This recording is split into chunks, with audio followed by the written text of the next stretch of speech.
Colombia, con Laura Gil.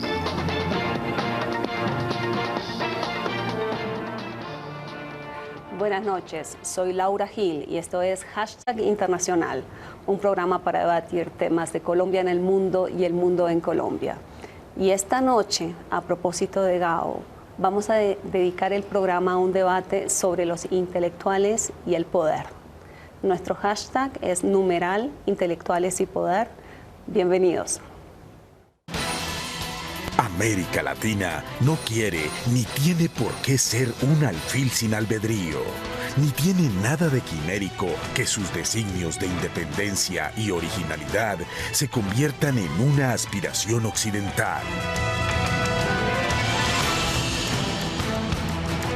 En realidad yo podría decir que toda mi obra tiene su cantera en los primeros años de la infancia. ¿Por qué pensar que la justicia social que los europeos de avanzada tratan de imponer en sus países no puede ser también un objetivo latinoamericano con métodos distintos en condiciones diferentes?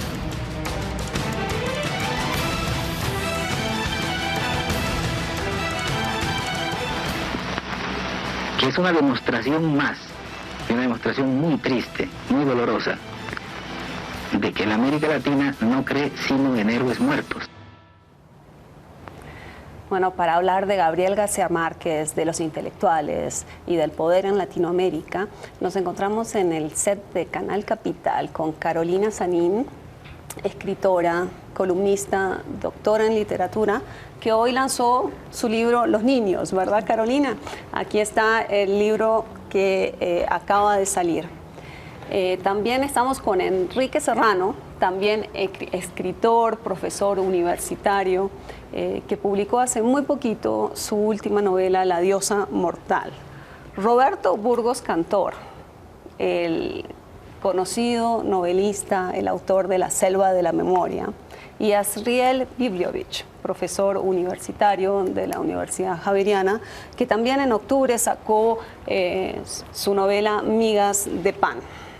Entonces, bueno, muy bienvenidos a todos. Un panel de lujo.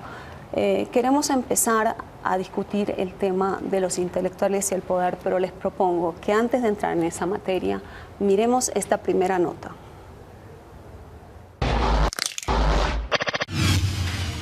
¿Se ha preguntado alguna vez en cuáles países se lee más? La UNESCO se tomó el tiempo de despejar este interrogante, realizando una encuesta. Estos son los resultados. Los países que más gusto tienen por la lectura, con un promedio de horas semanales, son India con 10.7 horas, Tailandia con 9.4, China con 8, Filipinas con 7.6, Egipto con 7.5, República Checa con 7.4, Rusia con 7.1, Suecia con 6.9, Francia con 6.9, Hungría con 6.8, Arabia Saudita con 6.8, Polonia con 6.5, Venezuela 6.4, Sudáfrica 6.3, Australia 6.3 horas semanales, Indonesia con 6 horas, Argentina con 5.9, Turquía con 5.9, España con 5.8, Canadá con 5.8, México con 5.5 horas y Colombia posicionándose en uno de los últimos lugares con una aproximación de 1.5 horas semanales.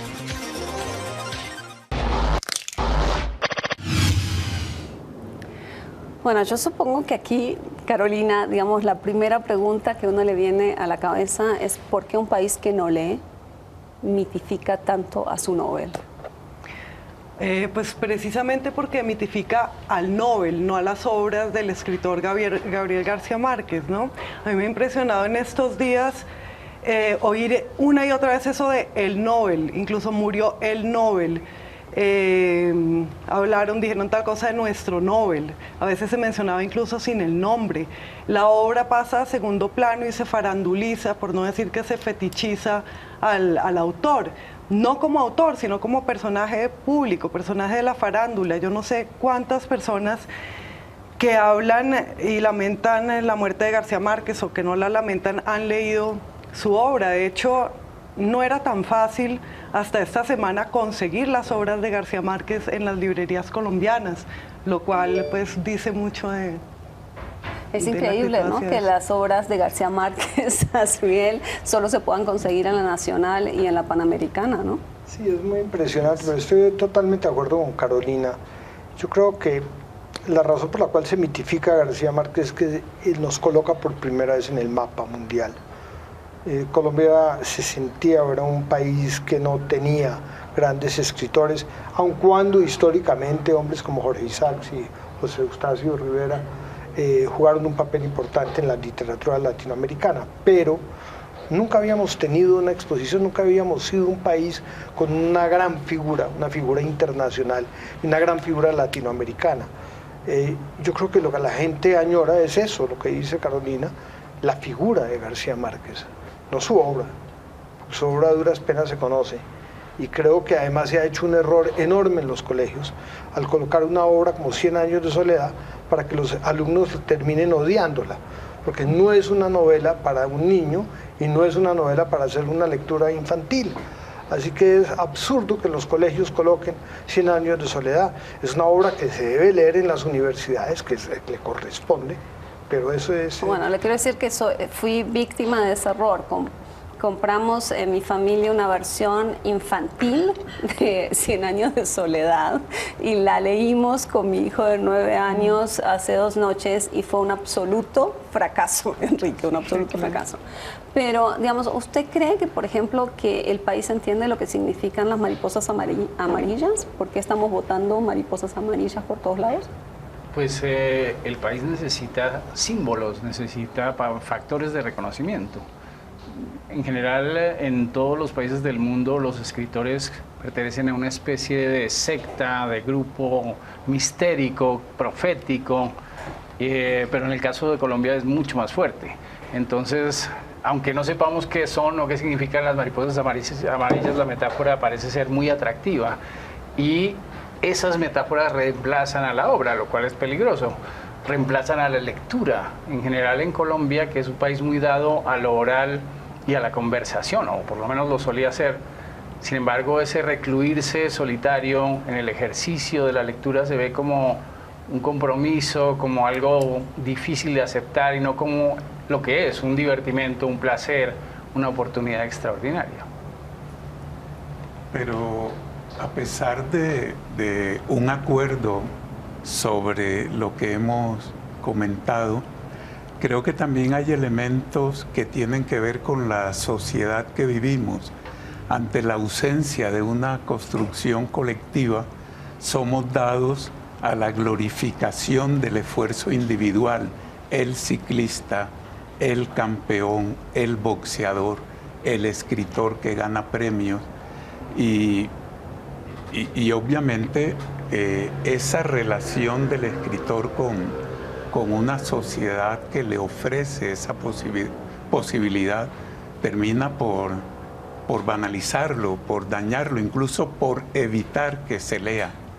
Pero si uno mira un poquito ese pasado de las primeras novelas de García Márquez hasta llegar a 100 años de soledad, como ese ciclo, encuentra uno la dificultad que tenían los escolares, los rectores de los colegios, los ministerios, para incluir una novela como esa en el pensum de lectura, de estudios de literatura, porque se pensaba que lo que allí se contaba, que no era nada distinto a lo que somos, las palabras que allí se utilizaban, en un país encerrado en un corset moralista, hipócrita, donde se confundía la academia con la religión, el buen decir con las maneras, un lenguaje codificado hasta el exceso, uno veía el tremendo esfuerzo que era incluir el poder metafísico de una palabra como mierda, como se utiliza al final del Coronel no tiene quien le escriba. Y yo presencié la amenaza de los padres de retirar a sus hijos de los colegios si iban a leer esas cosas espantosas donde había incestos, donde había guerras, donde había muertes. Creo que el tema de García Márquez da para mirarnos con cierta amplitud en nuestras desgracias, en nuestras vergüenzas, pero también en nuestra esperanza. Antes de realmente entrar en materia sobre el tema de las letras y el poder, Asriel, yo quisiera que explicara usted lo que nos estaba contando fuera de cámaras, o sea, ¿de dónde salen las mariposas amarillas? Sí, las mariposas amarillas, cualquiera que conoce las bananeras o ha estado en las bananeras, sabe que si aparecen mariposas amarillas puede ser muy peligroso porque implica la plaga, implica que la cosecha se dañó. Y claro, es Mauricio Babilonia, y su nombre también es muy diciente, es Mauricio Babilonia al que lo rodean una serie de mariposas amarillas. Yo creo que ese final de la obra de García Márquez es fundamental y es básico, porque en última lo que García Márquez nos está diciendo es, mire, este país es un país endogámico, un país incestuoso, y si seguimos así, todos vamos a terminar con cola de cerdo. Y yo creo que de alguna manera ese final de 100 años de soledad es maravilloso, exactamente por eso. Yo creo que García Márquez fue un gran escritor. Me atrevo a decir una frase que decía Cioran sobre Borges. Decía que Borges es tan bueno, no merece ser tan famoso. Y yo creo que lo mismo le pasa a García Márquez. Es tan bueno que no merecía ser tan famoso. O sea, de alguna manera esta fama que le han hecho, esta forma en que los medios han trabajado la imagen de García Márquez, lo banaliza, lo trivializa y le roba la importancia que realmente tiene como escritor y como pensador, porque fue un gran pensador.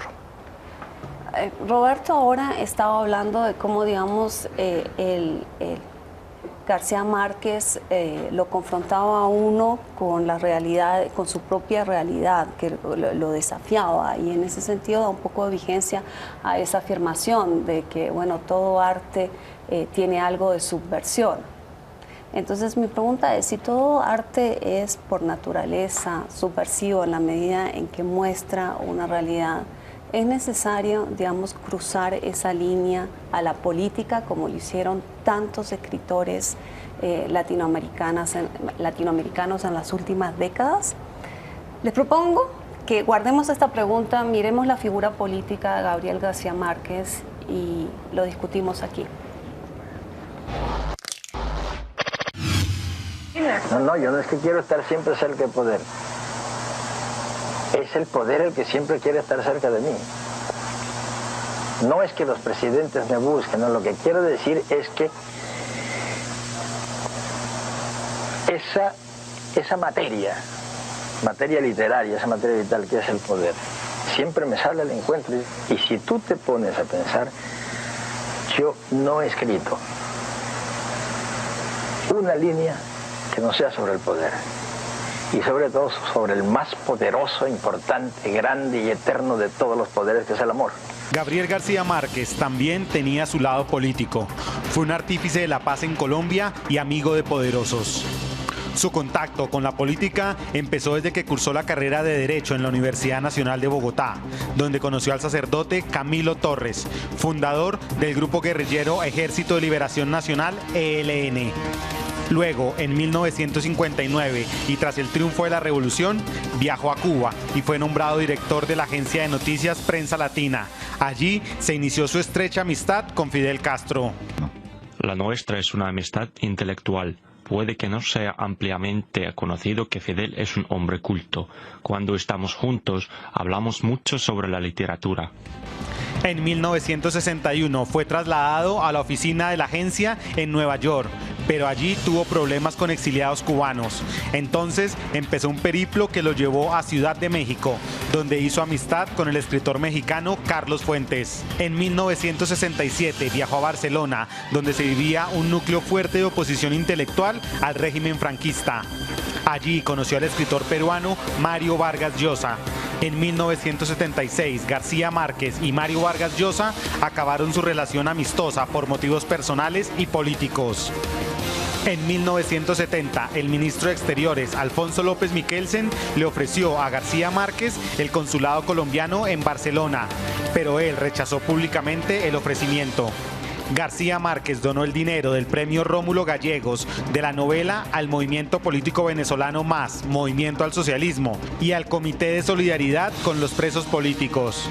García Márquez fue miembro del Tribunal Bertrand Russell o Tribunal Internacional sobre Crímenes de Guerra, donde abogó al lado de Omar Torrijos por el reintegro del Canal de Panamá a los panameños y luego apoyó la causa de los revolucionarios sandinistas en Nicaragua, junto con su amigo, el novelista argentino Julio Cortázar.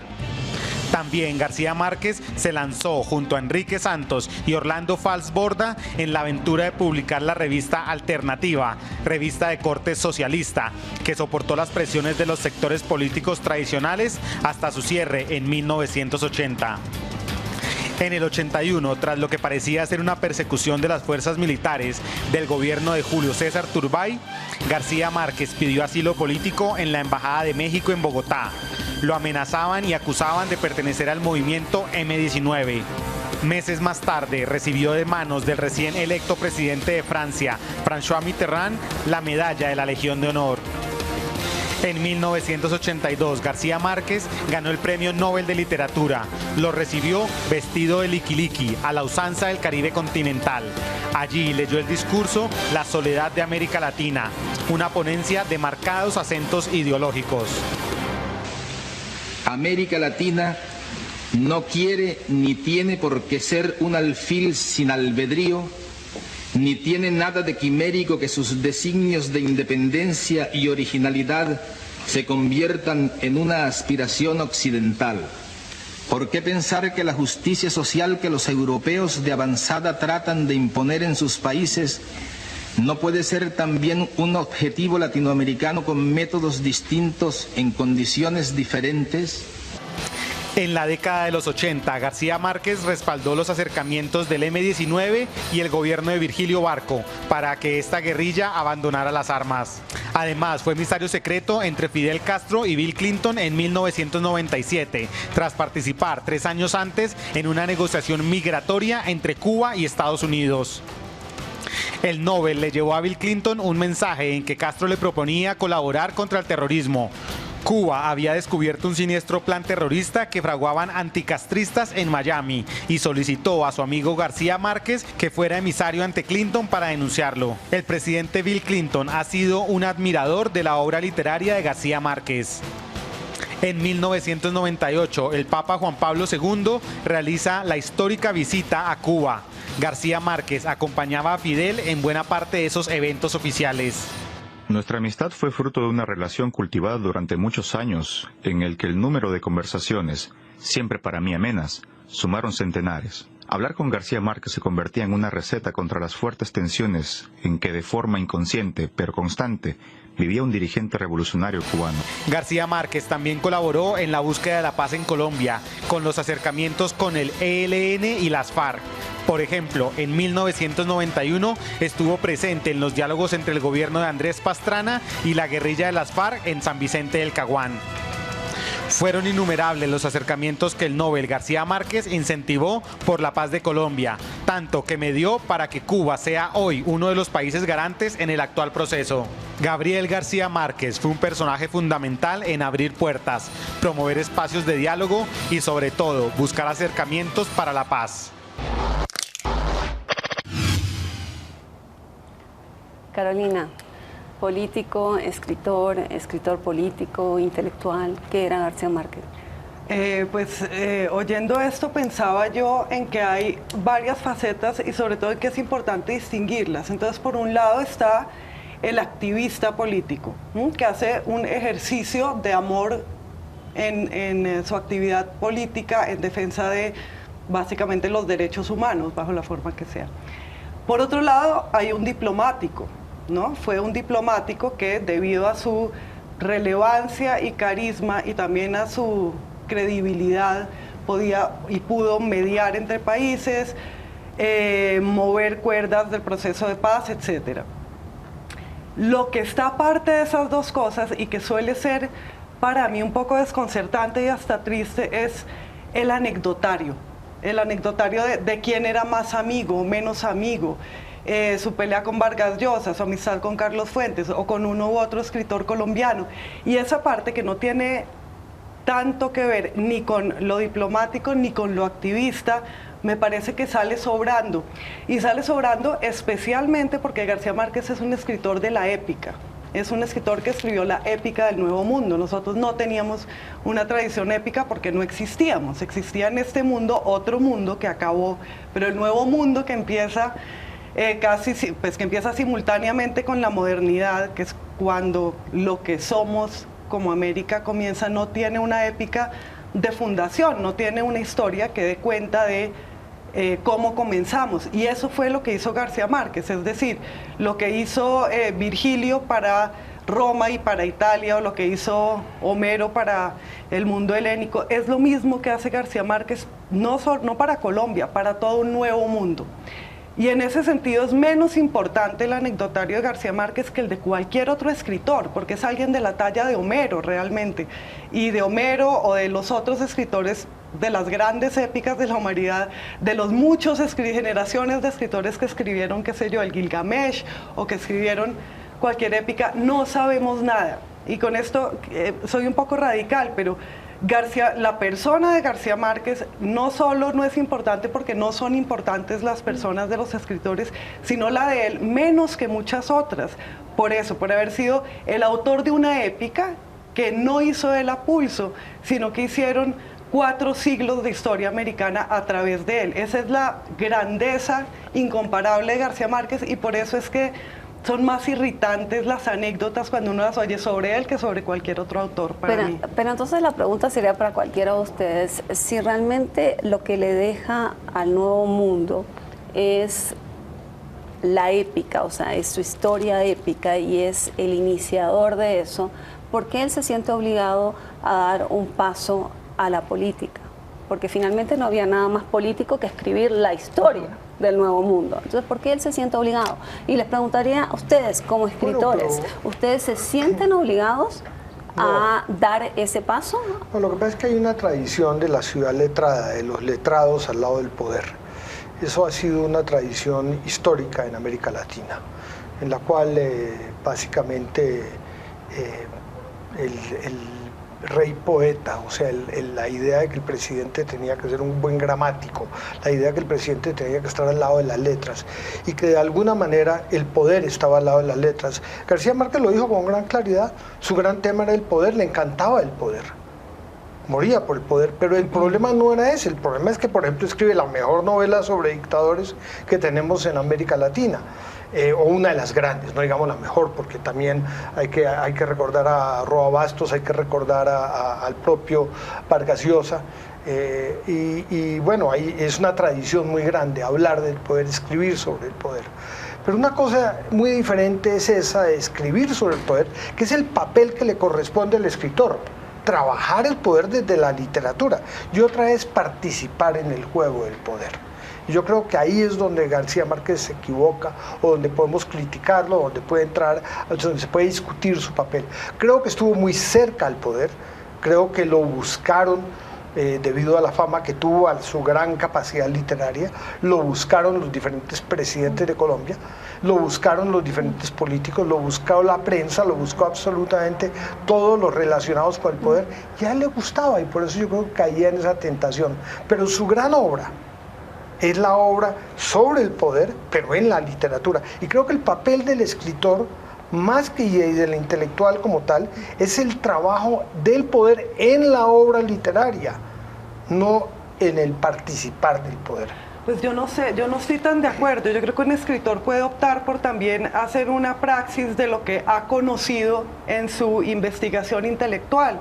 Creo que es no solo honesto, sino muy responsable hacerlo. Sí, que habiendo descubierto o habiendo investigado acerca del poder, quiera hacer un ejercicio del poder y hacer un aporte, no sé, suena lo más banal lo que voy a decir, pero sí hacer un aporte en busca de la realización del mundo utópico, como él mismo lo dice, porque ha de ser una quimera que esas ideas latinoamericanas puedan volverse realidad. No lo dice así, estoy totalmente extrapolando y hasta malinterpretando, pero yo no creo que eso sea ni un error de un intelectual. Pero mira que Maquiavelo, Maquiavelo, que fue el gran teórico del poder, decide entrar a jugar al poder, le va muy mal. Sí, pero es que García Márquez, por una parte, no entró a jugar al poder, o sea, él no tuvo ningún cargo público, que yo sepa, y de hecho rechazó un cargo diplomático. ¿Jugaba rey detrás del trono? No, era un rey. Es que García Márquez fue el rey de Colombia y además era una especie de rey mago, ¿sí? Era un rey y era una especie de sacerdote esotérico casi de Colombia, y lo fue durante toda su vida. Pero el que haya querido usar eso para lograr algunas justicias o algunos acercamientos a la paz, no solo me parece honesto, sino que me parece generoso y responsable. Yo creo que los intelectuales... ¿Usted te alinearías, Carolina, digamos, en el pensamiento, digamos, de Sartre, del intelectual comprometido, de que hay una obligación moral de comprometerse con el mundo más allá de lo que es la valoración teórica? Pues la manera como yo personalmente lo he sentido, que me he sorprendido a mí misma descubriéndolo, es que sí, yo sí creo que el intelectual tiene un compromiso con la sociedad en la que nació, un compromiso de buscar... Una pregunta, Carolina, ¿y es esa razón por la cual tú optaste por escribir columnas? Sí, esa es la razón por la cual, además de escribir novelas, que lo prefiero y que me parece mejor, escribo también opinión, sí, para ejercer eso. Enrique, ¿dónde se ubica usted, o Roberto, dónde se ubica usted? Estoy pensando, por ejemplo, en el Yo acuso de Émile Zola, ¿no? ¿El mundo sería el mismo o la Francia de ese momento hubiese sido la misma si Zola no sacaba su defensa de Dreyfus en ese momento? ¿No había una obligación moral de Zola de escribirlo? Que era obligación moral de él, que no era transferible a nadie más, porque si no la escribía él, hubiese sido el mismo J'accuse si lo hubiese escrito otro, seguramente no. Entonces mi pregunta es, ¿hay una obligación moral de dar ese paso? No, sin duda hay una obligación moral, pero mirando el material que nos presentó Laura, observo algo, que el entendimiento de la política, qué es la política en América, no es tan claro la función del escritor, del intelectual. Hemos tenido una experiencia, Sergio Ramírez, vicepresidente de Nicaragua, Vargas Llosa piensa que su compromiso es ser presidente y se gasta en una campaña tremenda. Muchos casos que sirven de ejemplo, que no hay una idea clara de qué es la política y cómo se inscribe el escritor en esa política. Entonces el escritor termina siendo un poco como esas acciones individuales de buena fe, caritativas, de la religión. Voy a hacer esta vuelta, voy. Incluso una vez un amigo muy irreverente le dijo a García Márquez, pero tú ¿por qué te la pasas con los poderosos? Le dijo, déjate de vainas, yo solo hago mandados. Y si uno ve esa locura contada por el mismo García Márquez, de llevar una carta de toda la confidencialidad, que nos vamos a quedar con las ganas de saber qué decía esa carta, que le envía Fidel Castro a Clinton, y la única posibilidad del mandadero es que García Márquez la lleva a Estados Unidos y por supuesto no logra romper un cerco de la seguridad de todo un sistema. Pero en el caso de nuestros países, ¿a qué se enfrenta? Se enfrenta a un poder que todo lo que interpreta lo banaliza y todo lo que toca lo vuelve feo. Entonces, la gran política que le pedimos a García Márquez es que vaya donde el alcalde de Aracataca a pelear por un presupuesto miserable. Entonces, eso no puede ser. Claro. Sí. Ahora, eso no puede ser. Hay otro punto que es importante. Tú mencionaste a Solá. Indiscutiblemente Solá fue un gran escritor. Pero el J'accuse es un trabajo político y es un trabajo de periodismo. El gran escritor sobre el caso Dreyfus fue Proust. Y lo que nos queda realmente sobre el caso Dreyfus es Proust. ¿Cuál es la labor real del escritor? La de Proust. Claro, la de poder interpretar y entrar. Pero entonces vayamos a ese debate sobre el rol de la denuncia. Porque básicamente lo que hace Solá es la denuncia. Claro, ¿no? Pero ese no es el papel del escritor necesariamente. El escritor no tiene por qué ser un relacionista público ni un propagandista. El escritor está haciendo pensamiento, está haciendo literatura de verdad. Y está pensando su sociedad. Bueno, nos vamos a una primera pausa y cuando volvamos seguimos con este debate. ¿Cuál es el rol del escritor? Y nos vamos con sus preguntas. Mándalas durante la pausa a #INTL. Ya volvemos.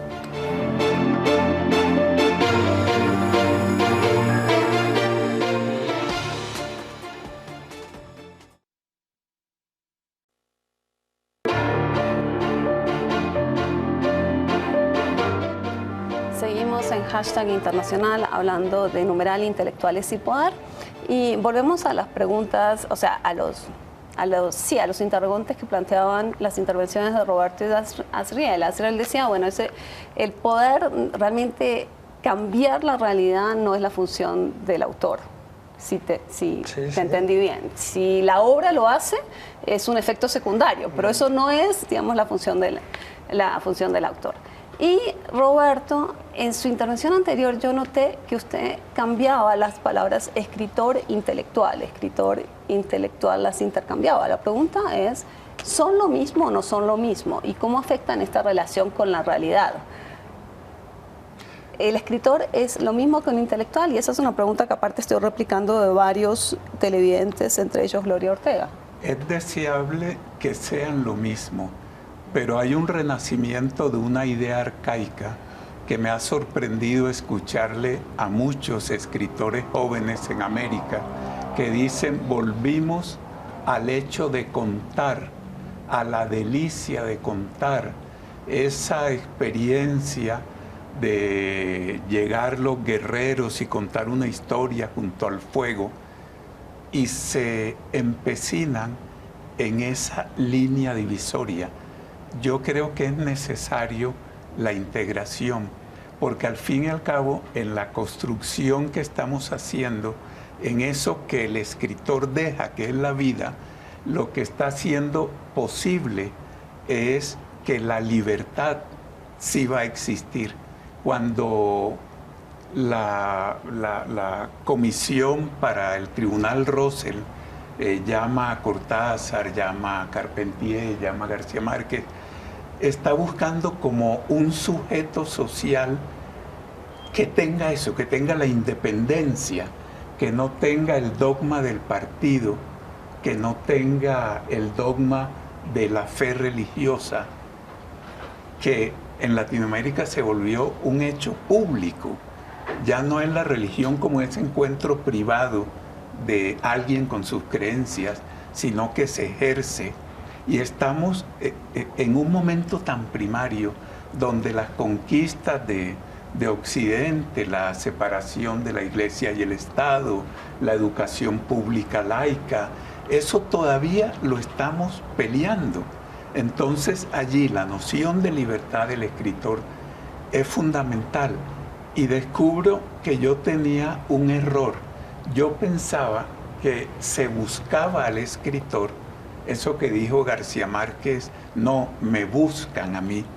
Se buscaba al escritor porque los discursos políticos y religiosos estaban agotados y que había alguien en la sociedad capaz, Carolina le llamó un gran brujo, alguien capaz de decir cosas, de tomar riesgos, de reinventar la poesía, de subvertir la belleza. Y está eso metido en el alma del escritor, pero me di cuenta que no era por agotamiento de los discursos, sino por ausencia del discurso. Entonces una sociedad perdida en su domesticidad, en su noria, en las repeticiones, engañada, frustrada, el escritor le despierta otra vez esperanza. Enrique, cuando Roberto habla, digamos, del escritor frente a la noción de libertad, ¿es lo mismo un escritor en un país en vías de desarrollo que un escritor en un país desarrollado? ¿Son los mismos deberes? ¿Es la misma noción de libertad? Pues la verdad es que creo que no. El ambiente en donde nacieron unos determinados sujetos que está formando algo, forjando algo, es completamente distinto al de alguien que escribe en un ámbito ya formado, ya resuelto. Las literaturas europeas, sobre todo en tiempos recientes, se notan ya resueltas, es decir, son una serie de detalles, digamos, de naturaleza complementaria, en donde el escritor divierte, pero no dice nada esencial o fundamental. Uy, eso me suena como al fin de la historia llevado a la literatura, más o menos. ¿Cómo así? O sea, si la literatura es... Sí, la literatura es un juego de fundación en la mayor parte de las jóvenes naciones o pueblos del mundo. Es la voz del profeta, como lo dice Carolina. Se le daba el derecho de interpretar ese mundo nuevo o naciente al escritor, y creo que es claramente lo que hizo García Márquez durante toda su vida. Por eso se metió de modo imprudente a soñar una serie de características y de posibilidades que a la postre la historia, la experiencia misma le demostraron imposibles. Por tanto, la función del escritor sigue siendo escribir, interpretar, retratar el mundo en el que vive, y si ese mundo es telúrico, está en nacimiento, es contradictorio, pues obviamente su obra reflejará esas características del mundo, mientras que en un mundo ya hecho, ya confeccionado y ya gastado, también reflejará, como Houellebecq y como todos los grandes autores europeos de hoy, ese cansancio, ese desgaste, esa pérdida. Carolina. Yo no sé si estoy de acuerdo. Los grandes escritores del así llamado primer mundo no están reflejando solamente un cansancio o una pérdida. Esto es relativamente triste por las grandes innovaciones y la gran originalidad de la prosa contemporánea. Yo la veo en la literatura estadounidense, por ejemplo, no en la literatura latinoamericana, ni en la literatura que no conozco también del subcontinente asiático, ni en la literatura africana. Yo las grandes innovaciones de forma, realmente el replanteamiento sobre los géneros literarios, sobre la mezcla entre los géneros, el intento por expresar, por transcribir la oralidad, un montón de experimentos nuevos lo veo en las literaturas europeas y sobre todo en la literatura norteamericana. Por otra parte, tampoco me parece un poco simplista pensar que hay un mundo que ya solucionó sus problemas y es Europa, y otro mundo convulso que es América Latina. El mundo nunca se acaba de hacer, y es tan dramático la historia, una historia de amor de un individuo, ¿sí?, escrita en una sociedad, qué sé yo, próspera y con un alto ingreso per cápita, es tan grave y tan trágica como puede ser la de una hambruna, ¿sabes? Me parece que todas esas son simplificaciones. Yo estoy tratando de entender el argumento de Enrique. El argumento de Enrique básicamente sería que hay mucho menos incentivo para que un escritor en el primer mundo se vuelva un escritor comprometido frente a los, digamos, a los incentivos que tendría en un país en vías de desarrollo para, digamos, volverse un escritor comprometido. Y quizás eso sí, digamos, hasta ahí, digamos, es algo de lo que más o menos todos estaríamos de acuerdo. Entonces ahí quizás sea un buen momento para hablar de lo que significó la Revolución Cubana para los escritores. ¿Por qué hubo, digamos, semejante, digamos, nivel de activismo desde las letras frente a la Revolución Cubana? Bueno, porque la Revolución Cubana, primero fue un gran momento en América Latina, porque era un momento que nos separábamos del imperio, era el momento que se distanciaba por primera vez un país pequeño, una isla de América Latina, del imperio y del dominio del imperio, ¿no? Pero había un hecho fundamental, y era que había una nueva visión de lo que iba a ser América Latina, y había un gran trabajo sobre la identidad latinoamericana. Por eso el boom no se puede entender sin el papel que jugó Alejo Carpentier como zar de la cultura en un momento dado en Cuba. Y él fue el que de alguna manera señaló a 7 escritores que fueron García Márquez, Vargas Llosa, Amado, Cortázar, Fuentes él y Donoso, como los escritores de izquierda, los escritores que tenían un nuevo pensamiento y que iban a darnos, que estaban trabajando la identidad latinoamericana. Y ese elemento de darnos una nueva mirada de lo que podía ser América Latina, que podíamos ser diferente a Europa, que no necesariamente teníamos que ser eurocéntricos, que podíamos tener una propia visión, era lo que hacía que, y yo creo que fue el gran papel político y de alguna manera social que logró el boom, que fue repensarnos como latinoamericanos. Y cada uno de estos escritores fue un escritor latinoamericano. Todos ellos fueron fundamentales para todos nosotros. Y repensarnos como latinoamericanos, claro, no habría nada más político que repensarnos como latinoamericanos, ¿verdad? Claro, pero era un problema de encontrarnos como identidad, era redescubrirnos de otra manera. Y todos estos escritores tuvieron un gran papel, jugaron un gran papel en ayudarnos a entender. Todos los escritores del boom, todos también asumieron figuras o roles políticos en sus países, ¿verdad? No, pero no necesariamente, y además cada uno de ellos también fue buscando a otros escritores. Por ejemplo, te voy a dar un escritor muy importante que nunca participó de la política, que fue Onetti. Es un gran escritor. Ahora, Vargas Llosa, por ejemplo, y todos estos escritores del boom hicieron algo que fue fundamental, que fue redescubrirnos los grandes escritores del continente. Gracias a Vargas Llosa aprendimos quién era Arguedas. García Márquez nos dijo, miren a Rulfo, que Rulfo es un escritor fundamental. Jorge Amado dijo Euclides da Cunha, Machado de Asís, o sea... Pero si todos nos estamos repensando como latinoamericanos a partir del boom, les dejo una pregunta para después de la próxima pausa, y es la siguiente: ¿por qué si todos nos repensamos latinoamericanos, todos estos, o la mayoría de estos escritores, encuentran en México su país de refugio? O sea, su refugio no solo literalmente, para muchos refugio, pero también su refugio intelectual. Ya volvemos.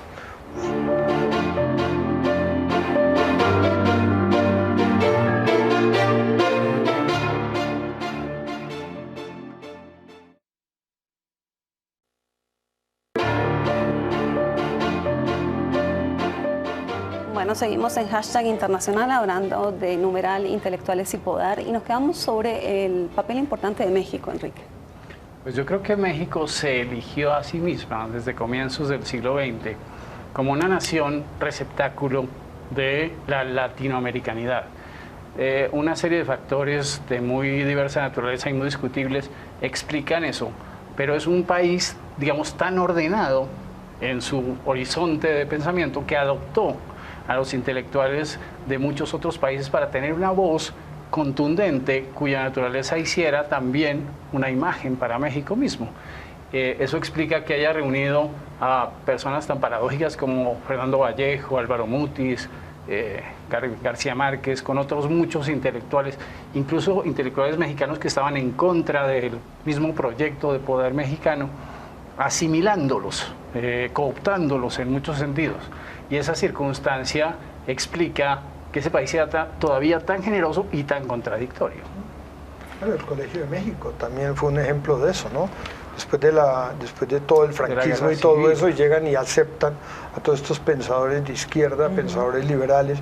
México tenía esa tradición desde la Revolución Mexicana, o sea, la armó desde la Revolución Mexicana. Sí, yo creo incluso que eso... la actitud anticlerical, la manera de desarrollar el pensamiento y el arte tan pública, contrasta vivamente con el patrón individualista con el que se formó el arte en otros países de América Latina. Enrique, eso puede explicar por qué el discurso de Peña Nieto se escuchaba tan sentido cuando lo da ahí enfrente de las cenizas. El pueblo mexicano es, primero, más comprometido y más directo que el resto de los pueblos de América Latina. Hasta su manera de hablar sorprende, se impone con una fuerza especial. Esa circunstancia es una virtud que el resto tiene, digamos, atenuada. El contraste, por ejemplo, con la manera argentina de ver el mundo, en donde hay muchas figuras individuales, pero la perspectiva de conformar algo nacional es muy difusa. Esa circunstancia llama la atención. Bueno, aquí la gran mayoría de las preguntas que han llegado durante el programa tienen que ver, Roberto, sobre cómo viven ustedes su condición de escritor colombiano. ¿Sienten las presiones que digamos, para sacarlos de la pura producción literaria? Roberto, ¿usted la siente? ¿Usted siente que hay demandas? Hay constantemente un reto, el reto de escribir en las condiciones que cada quien resuelve, tiene. No hay una idea de escritor profesional de 24 horas que tiene unos horarios preestablecidos, sino lo que veo es la fuerza de una vocación y de una ambición estética, sin duda, que se va realizando y se pone en riesgo día tras día. ¿La vocación estética es lo único, Carolina, o sientes presiones? Para mí no es lo único, pero es que la vocación estética abarca la vocación política para mí, porque la vocación política también es la búsqueda de la belleza, de que hubiera un mundo más armonioso, más armónico y más bello. Eso también es vocación estética.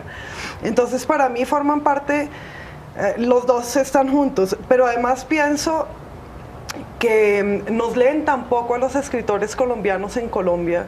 O sea, el índice de lectura es tan bajo, y si no leen a García Márquez, o sea, a uno no lo van a leer nunca nadie, más o menos, unos amigos, una poca gente que casi a toda la conoce uno personalmente.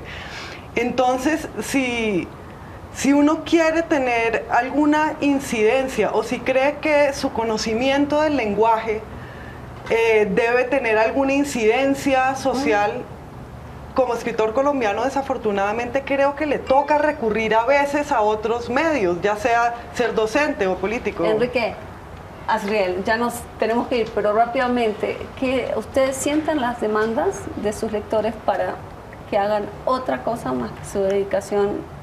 Yo creo que en Colombia no se espera, o nadie espera que uno sea escritor.